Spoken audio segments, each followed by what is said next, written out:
Messi সম্ভবত স্পেনেরই খেলোয়াড়, আর্জেন্টিনার খেলোয়াড়, কিন্তু আপনারা স্পেনকে চেনেন খেলাধুলার কারণে, কিন্তু স্পেন একসময় পুরো পৃথিবীতে পরিচিত ছিল, পুরো পৃথিবীর মানুষদের কাছে পরিচিত ছিল জ্ঞানের কারণে। তো আমি এই অংশে যেটা বলতে চাচ্ছি সেটা হচ্ছে যে আসলে আমাদের যেটা বাস্তব ইতিহাস ছিল, আপনি যদি মুসলমানদের খুব নিকটের ভারত উপমহাদেশে মুসলমানদের যে ইতিহাস আছে, আপনি যদি সেই ইতিহাসও ঘাটেন তাহলে দেখবেন যে আমাদের চাঁপাই নবাবগঞ্জের অঞ্চলে প্রায় আজ থেকে 500-600 বছর আগে দরাসবাড়ি নামে একটা বিশ্ববিদ্যালয় ছিল। আপনি যদি আমাদের সোনারগাঁয়ে যান তাহলে এখানেও বিশ্ববিদ্যালয় ছিল। আমাদের যে সমস্ত বাদশাগণ ভারত উপমহাদেশ শাসন করেছেন তাদের কাছেও জ্ঞানের মূল্য ছিল। যারা বর্তমান যেটা আফগানিস্তানের অঞ্চল, যেখান থেকে মাহমুদ গাজনী ভারতে আক্রমণ করেছেন, আপনি যদি গজনী সাম্রাজ্যের ইতিহাস নিয়ে পড়াশোনা করেন তাহলে দেখবেন এখানেও মুসলমানদের জ্ঞান চর্চার ইতিহাস আছে। আপনি যদি মামলুক, আপনারা অনেকেই কুতুবুদ্দিন বাইবার্সের নাম শুনেছেন, বাইবার্সের নামের সাথে আপনারা পরিচিত, আপনারা যদি তাদের সালতানাত নিয়েও পড়াশোনা করেন তাহলে দেখবেন যে তাদের সালতানাতেও জ্ঞান চর্চার ইতিহাস আছে। সকল মুসলিম সাম্রাজ্যে জ্ঞান চর্চার ইতিহাস আছে। মুসলমানদের ইতিহাসের সবচেয়ে বড় অংশটা হচ্ছে জ্ঞান চর্চার ইতিহাস। কিন্তু দুঃখজনক হলেও কালের পরিক্রমায় হোক অথবা আমাদের অবহেলার কারণে হোক, মুসলমানদের জ্ঞান চর্চার ইতিহাসগুলো আমাদের সামনে খুব বেশি একটা আলোচনা হয় নাই, খুব বেশি একটা আমাদের সামনে উঠে নিয়ে আসার চেষ্টা করা হয়নি, বরং এই জিনিসগুলোকে বারবার বিকৃত করেই পেশ করার চেষ্টা করা হয়েছে। এই অংশে এসে আমি যেটা বলতে চাচ্ছিলাম যে পৃথিবীর সবচেয়ে, আমি যে কথাটা এর আগেও কয়েক জায়গায় বলেছি সেটা আমি আজকেও এখানে বলছি, পৃথিবীর সবচেয়ে বেশি সময়কে মূল্যায়নকারী জাতি এবং পৃথিবীর ইতিহাসের দিনের দিক থেকে এবং ধর্মের দিক থেকে জ্ঞানকে সবচেয়ে বেশি মূল্যায়নকারী ধর্ম আজকে সবচেয়ে বেশি সময়কে অবহেলা করছে এবং সবচেয়ে বেশি জ্ঞানকে অবহেলা করছে। যে সমস্ত ভাইয়েরা আর্জেন্টিনা অথবা ব্রাজিলের খেলাধুলা দেখছেন, দেখা নিয়ে সময় নষ্ট করতে, দেখার মাধ্যমে আনন্দ পাচ্ছেন, আমি তাদেরকে হালাল হারামের কথা বলতে চাই না। আমি তাদেরকে শুধু এটা বলতে চাই যে আপনি সময় নষ্ট করছেন, আর আপনার অতীত ইতিহাসে আপনার পূর্ব উত্তরসূরিদের মাঝে সময় নষ্ট করার কোনো উপমা নাই, সময় নষ্ট করার কোনো উদাহরণ নাই। পৃথিবীতে সবচেয়ে বেশি কোনো জাতি যদি সময়কে কাজে লাগিয়ে থাকে তাহলে মুসলমানেরা, যাদের কাছে সময় আল্লাহ তাআলার প্রদত্ত সবচেয়ে বড় নিয়ামত। এত বড় নিয়ামত সময় ইসলামে, যে মহান আল্লাহ তাআলা বলেছেন ওয়াল আসরি ইন্নাল ইনসানা লাফি খুসরিন, যে সময় ব্যবহারের দিক থেকে মানুষ ক্ষতির মধ্যে নিমজ্জিত। মানে কেউ যদি সময়কে কাজে লাগায় তাহলে সে দুনিয়াতে হলেও সফল হবে। আমার কথাটা মনে হয় বুঝতে পারেননি। কোনো মানুষ যদি, সে মুসলিম না, সে অমুসলিম, সে ইহুদি, সে খ্রিস্টান, কিন্তু সে যদি সময়কে কাজে লাগায় তাহলে সে দুনিয়াতে সফল হবে। আর কোনো ব্যক্তি যদি সময়কে কাজে না লাগায় আর সে যদি মুসলিমও হয়, সময়কে কাজে না লাগিয়ে সে ইবাদত না করে তাহলে সে ক্ষতিগ্রস্ত হবে। তো ইসলামে লাভবান হয় এবং ক্ষতিগ্রস্তের মানদণ্ডটা হচ্ছে সময়কে কাজে লাগানোর সাথে। এবং এরপরে এই জাতি সবচেয়ে বেশি যেটা গুরুত্ব দিয়েছে সেটা হচ্ছে সময়, আর আমরা জ্ঞানে, আর আমরা সেই জ্ঞান অর্জনে সবচেয়ে বেশি অবহেলা করছি। এই যে অংশে আমি আরও একটা কথা বলতে চাই যে আসলে একটা দিন, একটা ধর্ম জ্ঞান অর্জন করাকে কত বেশি গুরুত্ব দিলে এটাকে ইবাদতের মধ্যে ফেলে দিতে পারে। আমরা ইবাদত বলতে কি বুঝি? ইবাদত মানে আল্লাহ তাআলার দাসত্ব করা। আমরা ইবাদত বলতে বুঝি সালাত আদায় করা, সিয়াম পালন করা, হজ রাখা, দান সাদকা করা। ইসলামের দৃষ্টিতে শুধু এগুলো ইবাদত না। ইসলামের দৃষ্টিতে কোনো একজন ছাত্র যদি তার টেবিলে বসে থেকে পড়ে, জ্ঞান অর্জন করে, শেখে, এটাও ইবাদত। এবং ইসলামের দৃষ্টিতে এটা এত বড় ইবাদত যে রাসূল সাল্লাল্লাহু আলাইহি ওয়াসাল্লাম বলছেন যে মান সালাকা তরিকান ইয়ালতামিসু ফীহি ইলমান সাহালাল্লাহু লাহু বিহি তরিকান ইলাল জান্নাহ, যে কেউ যদি জ্ঞান অর্জনের জন্য চেষ্টা করে তাহলে আল্লাহ তাআলা তার জান্নাতে যাওয়ার রাস্তা সহজ করে দেন। আলটিমেটলি আমরা যারা সালাত আদায় করি, আমাদের সালাত আদায় করার উদ্দেশ্য কি? জান্নাতে যাওয়া। আমরা যারা রমজান মাসে সিয়াম পালন করি তাদের উদ্দেশ্য কি? জান্নাতে যাওয়া। আমরা যারা দান করি, সাদকা করি, তাদের উদ্দেশ্য কি? জান্নাতে যাওয়া। তো মহান আল্লাহ তাআলা বলছেন না শুধু এইগুলো জান্নাতে যাওয়ার মাধ্যম নয়, রাসূল বলছেন যে না এইগুলো জান্নাতে যাওয়ার শুধু মাধ্যম নয়, জান্নাতে যাওয়ার আরও একটা মাধ্যম আছে যেটা তোমরা কাজে লাগাও, সেটা হচ্ছে কি? জ্ঞান অর্জন করা। এখানে একটা মজার কথা আপনাদেরকে বলি, আপনারা যারা টেক্সটাইলে পড়তেছেন, আবার অনেকেই এখানে ইঞ্জিনিয়ারিং করছেন, আপনারা হয়তো মনে করেন যে আমি টেক্সটাইলে পড়ছি, ইঞ্জিনিয়ারিংয়ে করছি, এটার সাথে তো দিনের জ্ঞানের কোনো সম্পর্ক নাই। কোনো ব্যক্তি যদি মানে ইসলামে একটা মূলনীতি আছে, সেটা হচ্ছে যে রাসূল সাল্লাল্লাহু আলাইহি ওয়াসাল্লামের হাদিস, যেটা আমাদের কোরআনের পরে সবচেয়ে বিশুদ্ধ গ্রন্থ সহিহুল বুখারীতে এসেছে, যে ইন্নামাল আমালু বিন্নিয়াহ, যে সকল কাজ মানুষের উদ্দেশ্যের উপরে নির্ভরশীল। মানে ধরেন একটা সাধারণ কাজ, সেইটাতে কোনো নেকি রাখা নাই। যেমন ধরেন ঘুমানো, সমস্যা নেই। যেমন ধরুন আমি রাত্রে ঘুমাচ্ছি, আমরা স্বভাবত কী ভাবি যে আমি তো রাত্রে ঘুমাচ্ছি, ঘুমানোর মাধ্যমে কি আবার নেকি হতে পারে? কিন্তু ধরেন আপনি রাত্রে ঘুমাচ্ছেন, ঘুমানোর সময় আপনি ভেবেছেন যে আমি তাড়াতাড়ি ঘুমাচ্ছি যেন আমি সকালে ফজরের সলাতটা জামাতে আদায় করতে পারি, তাহলে আপনার এই ঘুমানোতে নেকি আছে, মানে আপনি এই ঘুমানোর মাধ্যমে নেকি পাবেন। আপনি টেক্সটাইলে পড়ছেন, আপনি ইঞ্জিনিয়ারিংয়ে এখানে পড়াশোনা করছেন, আপনার উদ্দেশ্য বা আপনার নিয়ত যদি হয় যে আমি টেক্সটাইলে পড়াশোনা করার মাধ্যমে অথবা ইঞ্জিনিয়ারিংয়ে পড়াশোনা করার মাধ্যমে আমার সমাজের খেদমত করতে চাই, পিছিয়ে পড়া মুসলমানদের খেদমত করতে চাই, আমি আল্লাহ তাআলার সন্তুষ্টি অর্জন করতে চাই, তাহলে আপনি আপনার টেক্সটাইলে পড়াশোনার মাধ্যমে, আপনার ইঞ্জিনিয়ারিংয়ে পড়াশোনার মাধ্যমে নেকি অর্জন করবেন। মানে আপনি 4 বছর পড়ছেন, যেখানে আপনার দিনের কোনো উদ্দেশ্যই ছিল না, কিন্তু আপনি শুধু জাস্ট আপনার পরিকল্পনাটা পরিবর্তন করে নিয়েছেন যে আমার উদ্দেশ্য হচ্ছে যে আমি দিনের আমি আল্লাহ তাআলাকে সন্তুষ্ট করতে চাই, সমাজ সেবা করতে চাই, জনসেবা করতে চাই। তাহলে আপনি আপনার 4 বছরের এই বিনিময়ে মহান আল্লাহ তাআলার কাছে নেকি পেতে থাকবেন। আচ্ছা, এই যে আপনার উদ্দেশ্যটা পরিবর্তন হলো, ইসলাম ব্যাপকভাবে এই উদ্দেশ্য পরিবর্তন করার কথা বলেছে। মানে ইসলাম জ্ঞান অর্জনের ক্ষেত্রে নিয়তকে পরিশুদ্ধ রাখার ব্যাপারে অনেক বেশি গুরুত্ব আরোপ করেছে, অনেক বেশি, অনেক বেশি। মানে আবু দাউদে একটা হাদিস এসেছে যে কোনো ব্যক্তি যদি দুনিয়া অর্জনের উদ্দেশ্যে, যদিও বা সেইটা দ্বীনি জ্ঞানের সাথে বেশি যায়, সেটা হচ্ছে যে কোনো ব্যক্তি যদি দুনিয়াবি মর্যাদার উদ্দেশ্যে জ্ঞান অর্জন করে, লাম ইয়াজিদ আরাফাল জান্নাহ, দুনিয়াবি মর্যাদার উদ্দেশ্যে জ্ঞান অর্জন করে, তাহলে সে জান্নাতের সুগন্ধি পর্যন্ত পাবে না, দুনিয়া হাসিলের উদ্দেশ্যে। এখন ধরেন আমাদের সমাজের আজকের প্রবলেমটা কি? আমাদের সমাজের আজকের সমস্যা হচ্ছে যে আজকের যারা প্রকৌশলী, যারা সরকারি প্রকৌশলী হয়েছেন, তারা ভাবেন যে আমি কিভাবে ডিজাইন দিলে এই ডিজাইন থেকে আমি টাকা বের করে নিয়ে আসতে পারি। আমাদের যারা ডাক্তার, তারা ভাবছেন যে আমি এত টাকা খরচ করে পড়াশোনা করছি, তাহলে আমাকে আমার ফিউচারে গিয়ে এমনভাবে বা এমন একটা মেডিকেলে আমাকে চাকরি নিতে হবে যেন আমি ন্যূনতম 1000 থেকে 2000 টাকা ভিজিট রাখতে পারি। আমাদের যেই ভাই সিভিলে যাচ্ছেন, পুলিশে যাচ্ছেন, আর্মিতে যাচ্ছেন, উনি পুলিশে যাওয়ার পরে, ওনার পুলিশে যাওয়ার আগে থেকেই উদ্দেশ্য ছিল যে আমি 14 লাখ টাকা অথবা 7 লাখ টাকা দিয়ে পুলিশের চাকরিতে ঢুকেছি, কেননা আমি রাস্তায় দাঁড়িয়ে মোটর সাইকেল আলা এবং ট্রাক আলার কাছ থেকে ঘুষ নেব। আমাদের সবাই যদি, এই যে সবার মাঝে দুনিয়া উপার্জনের এই যে একটা চেষ্টা, আমরা সবাই যদি আমাদের জ্ঞান অর্জনের এই উদ্দেশ্যটাকে পরিবর্তন করে দিতাম, সবাই মিলে যদি এই জ্ঞান অর্জনের উদ্দেশ্যটাকে পরিবর্তন করে দিতাম যে আমরা জ্ঞান শিখছি আল্লাহ তাআলার সন্তুষ্টির জন্য, আমরা জ্ঞান শিখছি জনসেবা করার জন্য, আমরা জ্ঞান শিখছি আমাদের সমাজের সেবা করার জন্য, তাহলে হয়তো বাংলাদেশের পরিবেশটা অন্যরকম হতো। হয়তো আমাদেরকে থানায় গিয়ে ছোট্ট একটা কাজ বের করে নিয়ে আসার জন্য ঘুষ দিতে হতো না।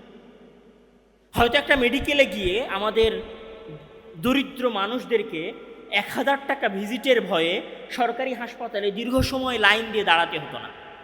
যদি এইরকম হতো, সবাই যদি দিনের জন্য কাজ করতো, তাহলে হয়তো আমাদের প্রকৌশলীরা এমন সুন্দর একটা ডিজাইন দিতেন যে বিগত 50 বছরে এই দেশ তার রাস্তাঘাট এবং ব্রিজে এমন একটা পর্যায়ে যেত যে আমরা নিজেদেরকে একটা সাস্টেইনেবল জায়গায় আজকে দাঁড় করাতে পারতাম। কিন্তু কি হয়েছে? আমরা দিন শেষে সবাই পুঁজিবাদী হয়ে উঠেছি। আমাদের শিক্ষা ব্যবস্থার একটাই মাত্র উদ্দেশ্য হয়েছে যে আমরা সবাই দুনিয়া চাই। আবার আমাদের সবাইকে দুনিয়া চাইতে উৎসাহিত করা হচ্ছে, তারপর আমাদের মাঝে কি করা হচ্ছে জানেন? সামান্য জনসেবার কিছু চিত্র, জাস্ট সিম্পল কিছু কাজ প্রদর্শন করে দেখানো হচ্ছে যে আমরা বিশাল বড় জনসেবা করছি।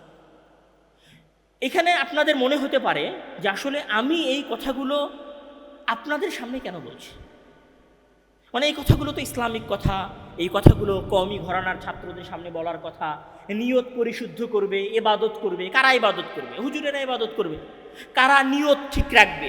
মানে সলাতে নিয়ত করবে, ইবাদতে নিয়ত করবে, পড়াশোনার ক্ষেত্রে নিয়ত করবে। কারা নিয়ত করবে? মাদ্রাসার ছাত্ররা নিয়ত করবে। এগুলো সব মাদ্রাসার ছাত্ররা করবে। দেখেন, আমি আব্দুর রহমান অথবা আমার মতো কওমে ব্যাকগ্রাউন্ডের যে সমস্ত ছাত্ররা আছেন, তারা আসলে এই দেশের কতদূর পর্যন্ত যেতে পারে? বাংলাদেশে যে সমস্ত মাদ্রাসার ভাইরা আছেন, তারা তাদের জীবনে, বিশেষ করে কওমি মাদ্রাসার ছাত্ররা, জীবনের কতদূর পর্যন্ত যেতে পারে? আর আপনাদের মতো জেনারেল পড়ুয়া, স্কুল পড়ুয়া ছাত্ররা তাদের জীবনে কতদূর পর্যন্ত যেতে পারে? আমাদের সংখ্যা কত আর আপনাদের সংখ্যা কত? হ্যাঁ, আমি যদি একটা ভালো কাজ করি, সেটা শুধু আমার গণ্ডির মধ্যে থাকবে। কিন্তু আপনাদের এইখান থেকে যারা প্রকৌশলী হয়ে বের হবেন, তারা যদি মনে করেন যে আমার পুরো জীবনটা আমি জনসেবার উদ্দেশ্যে লাগাবো, তাহলে একটা বিশাল অঞ্চলের রাস্তাঘাট পরিবর্তন হয়ে যাবে। আপনাদের এইখান থেকে যারা টেক্সটাইলের ইঞ্জিনিয়ার হয়ে বের হবেন, তারা যদি মনে করেন যে আমি একটা কারখানায় আমার সকল কর্মচারীদেরকে একটা দিনী পরিবেশ দিব, তাহলে আমি একটা মাদ্রাসায় 500 মানুষকে ভালো পরিবেশ দিতে পারি, 500 ছাত্রকে। আর আপনি একটা কর্পোরেট লিমিটেডে যখন কাজ করবেন, তখন আপনি হাজার হাজার মানুষকে একটা দিনী পরিবেশ দিতে পারবেন। আপনি যদি মানুষকে সহযোগিতা করি, তাহলে সেটা কতজন মানুষ হতে পারে। কিন্তু আপনি যদি একজন পুলিশ হন, আর আপনি যদি রাস্তায় দাঁড়িয়ে ঘুষ নেওয়া বন্ধ করে দেন, কত হাজার মানুষ আপনার এই ঘুষ নেওয়ার কারণে উপকৃত হবে। আমি আসলে এটা বলতে চাই, মানে মাঝে মাঝে আমার মনে হয় যে আমি এটা বলি যে দিনী আলোচনাটা আসলে আমরা মনে করে ফেলেছি এটা শুধু হুজুরদের জন্য না। দিনী আলোচনাটা এই অঞ্চলের জেনারেল পড়ুয়া ছাত্রদের জন্য সবচেয়ে বেশি প্রয়োজন। কেননা তারা এই পুরো দেশ ছেয়ে আছে। আমরা যদি পরিবর্তন হই, তাহলে কতটুকু পরিবর্তন হবে? কিন্তু আমাদের জেনারেল পড়ুয়া ছাত্র ভাইয়েরা যদি পরিবর্তন হন, এবং আমাদের বিশ্ববিদ্যালয় এবং স্কুল কলেজগুলোতে যদি দিনী পরিবেশ ফিরিয়ে আনার চেষ্টা করা হয়, সবাইকে দুনিয়া অর্জনের জন্য নয়, জীবনে অনেক বড় মাপের চাকরি করতে হবে, বিশাল টাকা কামাতে হবে, সেই টাকায় আমি গাড়ি নিয়ে ঘুরবো, এরকম উদ্দেশ্য নয়, বরং আমি জনসেবা করব, মানুষের খেদমত করব, আল্লাহ তাআলার সন্তুষ্টি লাভ করব, এই উদ্দেশ্যটা যদি আমরা জ্ঞান অর্জনের উদ্দেশ্য বানিয়ে দিতে পারি, তাহলে হয়তো আমাদের পুরো দেশ পরিবর্তন হয়ে যাবে। কেননা আপনাদের এলাকাটা বিশাল, আপনারা পুরো দেশ ছেয়ে আছেন। আপনারা সচিব হবেন, আপনারা মন্ত্রী হবেন, আপনারা ইঞ্জিনিয়ার হবেন, আপনারা ডাক্তার হবেন, আপনারা পুলিশ হবেন, দিন শেষে আপনারা আর্মিতে যাবেন। এই সমাজের বিশাল একটা অংশ আপনারা ছেয়ে আছেন। সুতরাং আপনাদের পরিবর্তন হওয়া বেশি জরুরি। আপনারা যদি পরিবর্তন হয়ে যান, আমরা আপনাদের সাথে পরিবর্তন হতে বাধ্য। আমাদের মাঝে যদি কোনো সমস্যা থেকেও থাকে, তাহলে অনেক ভাই মাঝে মাঝে আমাদের কাছে নসিহা নেওয়ার জন্য আসে। ধরেন উনি ইন্টারমিডিয়েট পাশ করে ফেলেছে, তারপরে উনি এখন আলেম হতে চায়, মানে দিনের জ্ঞান অর্জন করতে চায়। তখন আমি ওনাকে বলি যে ভাই, আপনার দিনের জ্ঞান অর্জন করার মানে মাদ্রাসায় এসে দিনের জ্ঞান অর্জন করার দরকার নাই। কেননা মাদ্রাসায় পড়ার জন্য, আলেম ওলামা হওয়ার জন্য মানুষজন পড়াশোনা করছে। আমাদের এইরকম একটা উকিল নাই, বড় লেভেলের অ্যাডভোকেট নাই যে আদালতে গিয়ে আমাদেরকে সাপোর্ট দিতে পারবে। সুতরাং আপনি ওই লাইনেই বড় হন। আমাদের এরকম একজন ইঞ্জিনিয়ার দরকার যে আমাদের মাদ্রাসাগুলোতে ফ্রি ডিজাইন করে দিবে, আপনি ইঞ্জিনিয়ার হন। আমাদের এরকম একজন ভালো ডাক্তার নয় যারা মাদ্রাসাগুলোতে ফ্রি সার্ভিস দিবে অন্তত সপ্তাহে একদিন, অথবা গরিব মানুষদেরকে ফ্রি সার্ভিস দিবে, আপনি ডাক্তার হন। আমাদের এইরকম বড় বড় শিল্পপতি নাই যারা তাদের সম্পদের একটা বিশাল অংশ দিনের খেদমতের জন্য লাগিয়ে দিবে, আপনি শিল্পপতি হন। কারণ আপনার সামনে এই সম্ভাবনার দুয়ার আছে। আমরা তো আলেম হওয়ার চেষ্টা করছি, আপনি এইখানে আসেন না, বরং আপনি যেখানে আছেন ওইখানে এত বড় হন যেন আমরা আপনার সহযোগিতা নিতে পারি। ঠিক ওই কথাটাই আজকে আমি আপনাদেরকে বলব। এবং আরও একটা কথা বলি, ইসলাম জ্ঞান অর্জনের সাথে আরও যে জিনিসটাকে সবচেয়ে বেশি জড়িত করে দিয়েছে, মানে ইসলামে জ্ঞান অর্জনটা অনেক বেশি আধ্যাত্মিক, অনেক বেশি পবিত্র বিষয়। যদিও বা এখন বাংলাদেশে জ্ঞান অর্জন করাটা অতটা পবিত্র থাকেনি। জ্ঞান অর্জন করাটা ইসলামে এত বেশি পবিত্র বিষয় যে জ্ঞান অর্জন করার আদব বা শিষ্টাচার আছে ইসলাম। এবং ইমাম বুখারী রাহিমাহুল্লাহ, আমরা জানি যে কোরআনের পরে সবচেয়ে বিশুদ্ধ গ্রন্থ হচ্ছে বুখারী। এই বুখারীর উনি একটা অধ্যায় রচনা করেছেন শিষ্টাচার নামে, মানে একজন ছাত্রের শিষ্টাচার কি হওয়া উচিত সেইটাও আলোচনা করা হয়েছে। এবং এখানে একটা চমৎকার ঘটনা আছে ইসলামের, এরকম অনেক ঘটনা আছে, তার মধ্যে আমি শুধু একটা ঘটনা বলি।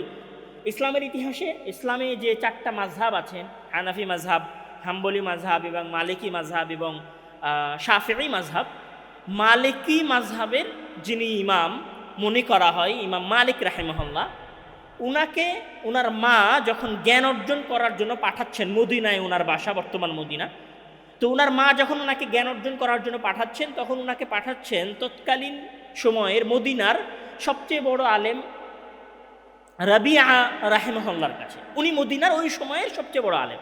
তো ইমাম মালিক রাহিমাহুল্লাহকে উনার মা তার কাছে জ্ঞান অর্জন করার জন্য পাঠাচ্ছে। তো উনার মা ওনাকে বলছেন যে ইযহাব ইলা রাবিআতা ফাতাআল্লাম মিন আদাবিহি ক্বাবলা ইলমিহি, তুমি রবিআর কাছে যাও, তার কাছে জ্ঞান অর্জন করার পূর্বে তুমি তার কাছ থেকে শিষ্টাচার শেখো, ভদ্রতা শেখো, কিভাবে জ্ঞান অর্জন করতে হয় সেটা শেখো। আপনি যদি আমাদের বিশ্ববিদ্যালয়গুলোর দিকে তাকান, আমাদের মাদ্রাসাগুলোর দিকে তাকান, আমাদের স্কুল কলেজগুলোর দিকে তাকান, তাহলে আসলে দিন শেষে আপনি এটা দেখবেন যে আমরা আধুনিক হওয়ার নামে আদব এবং শিষ্টাচারের খোলস থেকে, অথবা বলতে পারেন যে আদব এবং শিষ্টাচারের যে ব্যারিকেড আছে সেইটাকে আমরা ভেঙে বের হয়ে এসেছি আধুনিকতার নামে। দিন শেষে এখানে আমরা এমন একটা শ্রেণী তৈরি করেছি যারা আমাদের সমাজে কিশোর গ্যাং নামে পরিচিত হয়ে গেছে, যারা আমাদের সমাজের মাস্তান নামে পরিচিত হয়ে গেছে। আমাদের বিশ্ববিদ্যালয়গুলোতে এখন জ্ঞান চর্চার চাইতে একটা সময় মানুষকে খুন করা, মানুষের উপর হামলা করার চর্চা বেশি হয়েছে এবং এখনও হচ্ছে। আমাদের ইউনিভার্সিটিগুলোতে র্যাগিংয়ের প্রচলনগুলো তৈরি হয়েছে, অথচ এগুলো শিষ্টাচারের মধ্যে যায় না ইসলামের নিয়ম অনুযায়ী। এখানে আরও চমৎকার একটা কথা বলি। ইসলামের ইতিহাসের একজন অনেক বড় পণ্ডিত ছিলেন, যার নাম হচ্ছে আহমদ ইবনে হাম্বাল রাহিমাহুল্লাহ। উনি 10 লক্ষ হাদিসের হাফিজ ছিলেন, উনি বাগদাদের মানুষ ছিলেন। তো উনি যখন দার্স দিতেন তখন ওনার দার্সে 5000-এরও বেশি ছাত্র উপস্থিত হতো। 5000 ছাত্র মানে অনেক ছাত্র।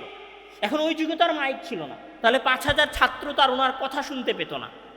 সামনের হয়তো সর্বোচ্চ 100 জন ছাত্র কথা শুনতে পেত, বাকি সবাই ওনার মজলিসে কেন আসতো, ওনার দার্সে কেন আসতো?